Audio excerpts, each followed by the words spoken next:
New York Times, the New York Times, the Wall Street Journal, Fortune magazine, Forbes magazine.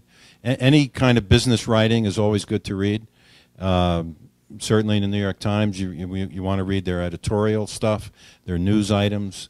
Best writers in the world are available for, just going online and reading them.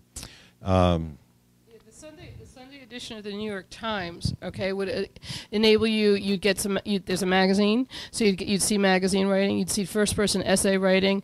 As Professor Grasso said, you'd read the editorial, so that's the Sunday Perspective section, and so you'd see how different columnists write versus how the editorials for the paper are written.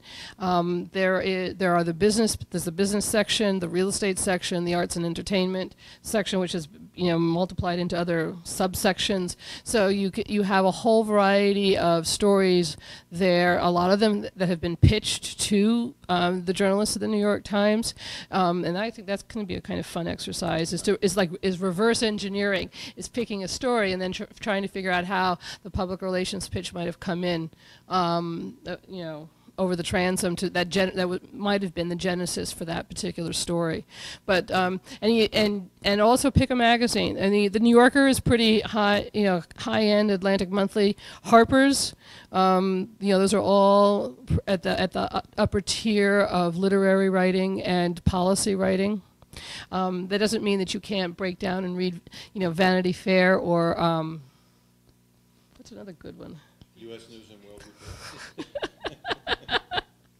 Yeah, you should be familiar with them. Yeah, seriously. I mean, all of these titles, and not to not make a knock on People or even Parade Magazine in the Sunday edition, but there's a real art form to being able to write those stories in a succinct fashion that will hold your interest.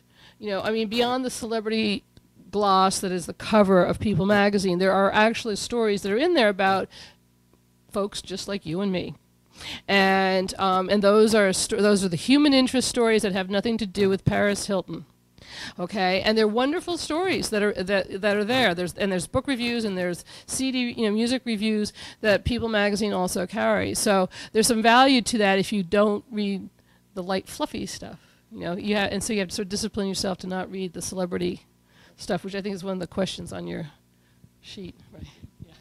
Yeah, Paris Hilton's just about over anyway. Yeah. But Britney's hanging on. Yeah, read the New York Times editorials. Just don't believe anything they say. That's all.